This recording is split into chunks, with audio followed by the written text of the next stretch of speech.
Welcome to Module 2, Lesson 1. For today's lesson, we are going to multiply multi-digit whole numbers and multiples of 10 using place value patterns and the distributive and associative properties. Okay, let's start by finding the products to the following problems. We're going to start with 7 times 9. So we have a basic fact, and we know that 7 times 9 equals 63. So let's move over now to 7 times 90. Well, I know that 7 times 90 is the same thing as saying 7 times 9 tens.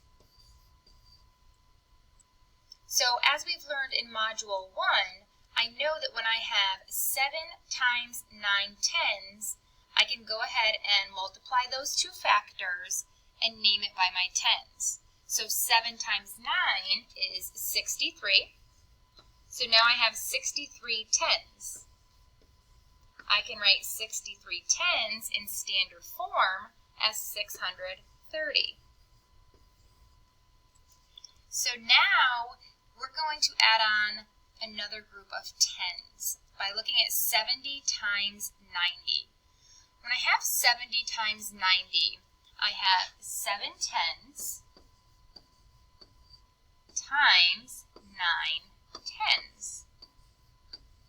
What we notice that's different about this now is that I have two groups of tens.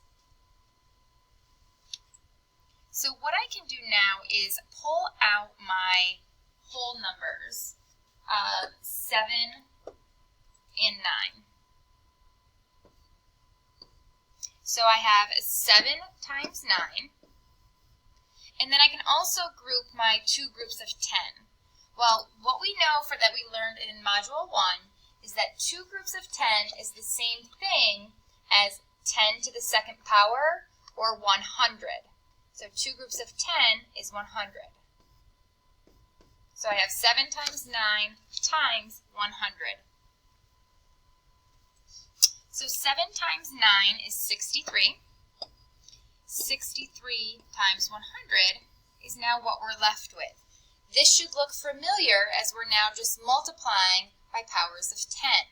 Think about the strategies that you have for multiplying by your powers of 10.